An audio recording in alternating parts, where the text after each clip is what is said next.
ठीक।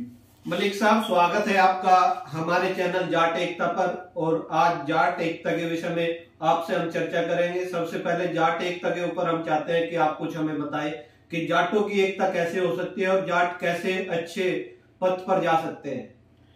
देखिए, जाट एकता धर्म से भी ऊपर है।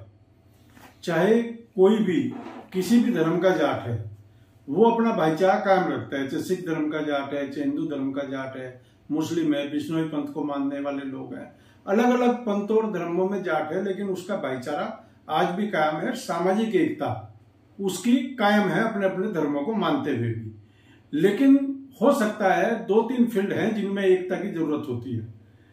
सामाजिक एकता के साथ साथ राजनीतिक एकता इस देश में वो भी पैदा करने का काम जाट ने किया। पिछड़े वर्ग और दलित वर्गों को लेकर रहबरे आजम दीनबंधु छोटूराम ने एक ऐसे वर्ग का निर्माण किया जिसमें जाट भी था, और उसके कारण इस देश में किसान आंदोलन चले। उसके बाद चौधरी चरण सिंह, चौधरी देवीलाल जी, तमाम लोगों ने इन्होंने दलित, पिछड़े और किसान के लिए काम किए, और इन्होंने पूरे देश में एक सिस्टम खड़ा किया कि हम सब जातियों के साथ भाईचारा रखते हुए अपनी सामाजिक एकता को कायम रखें। तो जाट एकता तो कायम है, लेकिन पिछले 20-25 साल में जाट एकता के नाम पे कई चीजों में बिखराव हुआ है। जैसे राजनीतिक एकता हमारी आज की तारीख में किसी भी प्रदेश में बहुत कम मात्रा में है, और हम लोग बटे हुए हैं। हम लोग नेता ना चुन के हम लोग एमपी एमएलए बनाने पे ज्यादा तरजीह दे रहे, जबकि हमारे पूर्वजों ने नेता चुने। चौधरी छोटूराम को चुना, चौधरी चरण सिंह को चुना, चौधरी देवीलाल जी को चुना, बलदेव राम मिर्धा जी को चुना, परशुराम मदेरना जी को चुना, बलराम जाखड़ जी को चुना। हम लोगों के अंदर नेतृत्व क्षमता, किसानों को लेके, मजदूरों को लेके एकजुट होने की बेहद मजबूत क्षमता थी हम लोगों के अंदर, जो आज की तारीख में जिसकी दोबारा से जरूरत है, इस पे काम करने की जरूरत है। हम लोग जाट एकता के लिए निरंतर काम कर रहे हैं, और चौधरी छोटूराम के विचारों पे, चौधरी चरण सिंह के विचारों पे, बलदेव राम मिर्धा जी, परशुराम मदेरना जी, ये तमाम ऐसे लोग हैं जिन्होंने किसानों के लिए तमाम संघर्ष किए। तो इस पे तमाम रूप से काम करने की जरूरत है। राजनीतिक पिछड़ापन की अगर आप बात करते हैं तो क्या राजस्थान में सबसे ज्यादा जाट है और वहां पर पिछड़े हैं या फिर नहीं है, ये आप बता सकते हैं थोड़ा, कि अगर वहां पर राजनीतिक अवेयरनेस लाई जाए तो वो कैसे लाई जाएगी? क्या आने वाला मुख्यमंत्री जाट हो सकता है? हो सकता है तो फिर कैसे हो सकता है? इस बारे में कृपया। देखिए, जाट बहुत भोली कौम है, और राजस्थान का जाट सबसे ज्यादा सीधा है। राजनीतिक रूप से भी वो वोट डालने के टाइम पर तो संगठित होता है, ऐसा नहीं वो संगठित नहीं होता। टेक्टिकल वोटिंग भी करता है। जब उसे भाजपा जितानी होती है, भाजपा को जिताता होता है। जब उसे कांग्रेस जितानी है तो कांग्रेस को भी जिताता है। क्योंकि जो आपने मेरे से पूछा, आज की तारीख में अगर देश भर में सबसे बड़ी जनसंख्या में कहीं जाट है तो वो राजस्थान में है, और वो वोट डालते टाइम सही निर्णय लेता है। ये भी मैं राजस्थान के जाट की, लेकिन नेता चुनने में उनके लोग जिनको वो चुन के भेजते हैं वो गड़बड़ी करते हैं। तो मेरा राजस्थान की जनता से निवेदन है कि आप नेता भी चुने पहले की तरह, जिस तरह से संघर्षशील नेता का निर्माण करें। और वर्तमान राजनीतिक स्थिति में अगर इस देश को आगे बढ़ाना है तो जाटों का एकजुट होना जरूरी है। जाट एकता जरूरी है, जो किसानों को साथ लेके, मजदूरों को साथ लेके। जाट एक ऐसी जाति है जो सबको साथ लेके चल सकती है, जो भेदभाव नहीं करती किसी से भी। तो इसलिए जाट एकता की बेहद जरूरत है। और वर्तमान में जो राजनीतिक परिस्थितियां पैदा हुई है और जिस तरह से मांग उठी है कि भाई जाट समाज में मुख्यमंत्री होना चाहिए, इससे पहले परशुराम मदेरना जी के नेतृत्व में चुनाव लड़ा गया, 153 सीट जीत के आई कांग्रेस, और उसके बाद गहलोत जी को मुख्यमंत्री बना दिया। जाटों ने कोई विद्रोह नहीं किया। लेकिन पिछले चुनाव में जो परिस्थितियां पैदा हुई, सचिन पायलट को अध्यक्ष बनाया गया। सचिन पायलट ने 6 महीने के अंदर ही मुख्यमंत्री न बनाने पर विद्रोह कर दिया, और आज फिर ये मांग चल रही है कि सचिन पायलट को मुख्यमंत्री बना दो। अरे भैया, जिन जाटों ने वहां मिला के इनको दबा के वोट किया, जिन्होंने इनको विधायक बनाया, जिन्होंने इनकी हाईकमान की जो सारी बात मानते हैं, ऐसे तमाम लीडर वहां पे आज की तारीख में मौजूद है जो कई बार के एमएलए हैं। तो आप अगर आज की तारीख में भी कांग्रेस की ये समझ में नहीं आएगा कि जिस तरह का जाति कार्ड राजस्थान में भाजपा द्वारा खेला गया, भाजपा ने इसी की काट के लिए कि जाट उनकी तरफ आ जाए, उन्होंने प्रदेश अध्यक्ष बनाया जाट को, उन्होंने उपराष्ट्रपति राजस्थान से जाट को बनाया। अगर कांग्रेस की समझ में अब भी नहीं आएगा कि वहां जाट मुख्यमंत्री होने से उसको उत्तर भारत में पूरे में मदद मिलेगी, जाट कभी भी जातिवाद पर नहीं जाएगा। अगर कोई भी जाट मुख्यमंत्री हुआ, क्या चौधरी देवीलाल जी हुए, साहब सिंह वर्मा जी दिल्ली में हुए, उन्होंने जाति के लिए काम किया। जाट तो जब उसका मुख्यमंत्री बन जाएगा काम भी लेने नहीं जाएगा, वो किसी का काम भी पड़ोसी का कराने जाएगा उससे। तो मैं तो ये कहना चाहता हूं कि कांग्रेस को अब भी अकल है और उसको उत्तर भारत में जिंदा रहना है, और उत्तर भारत में उसको, पंजाब में भी उसका यही बेअसर हुआ, क्योंकि उसने विश्वास पैदा करने का काम किया और गलत लोगों के हाथ में कमांड दी और जाट के अलग अलग गुट तैयार कर दिए।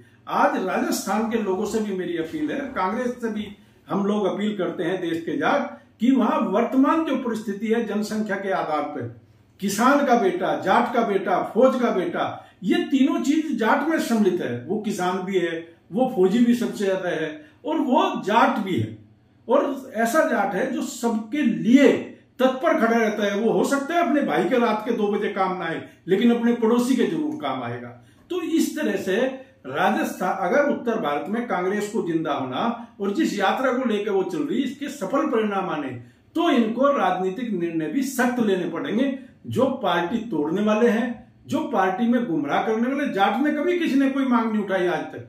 उन्होंने जहां कांग्रेस ने कहा वहां, जहां भाजपा ने कहा वहां, और उन्होंने कोई अपनी हाईकमांडों के खिलाफ ना, भाजपा ने कभी, मैं जाट ने विद्रोह किया, जाट की नेचर ही नहीं है कि जिसके साथ वो रहता है उसको विद्रोह करे। क्या आपको लगता है कि ये मुद्दा बन जाएगा कि जाट मुख्यमंत्री होना चाहिए राजस्थान में?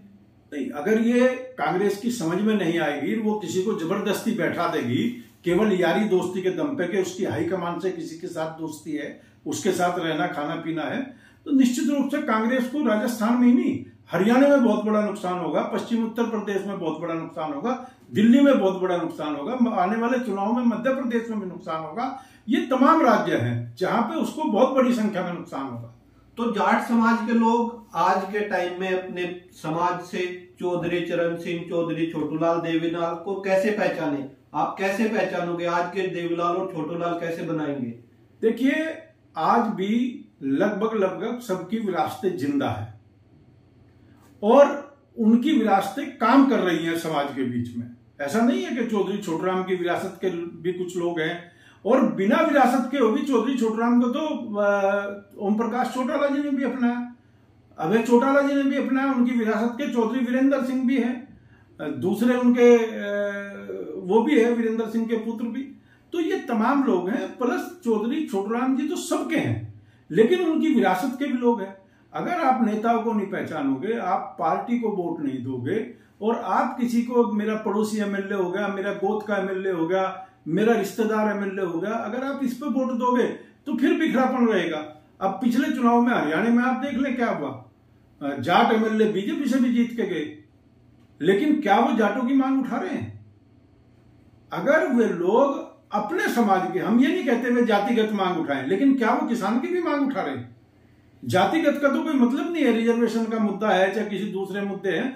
जो नेता समाज के लिए काम कर रहा, किसान के लिए काम कर रहा, मजदूर के लिए काम कर रहा, तो वो जाट के लिए भी काम कर रहा है।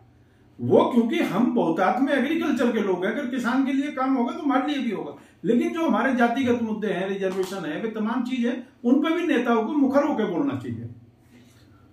तो लास्ट क्वेश्चन है मलिक साहब आपसे, जाट एकता के जितने भी दर्शक हमारा चैनल देख रहे हैं, वो कैसे एकत्रित हो, एकता कैसे कायम रखे अपनी, जिससे समाज भी आगे बढ़े, देश भी आगे बढ़े और वो खुद भी तरक्की करे? देखिए, एक तो जाट समाज में आज बहुतायत में संगठन है, एक एक जिले पे कई कई संगठन है, और सब अलग अलग दिशा में काम कर रहे हैं।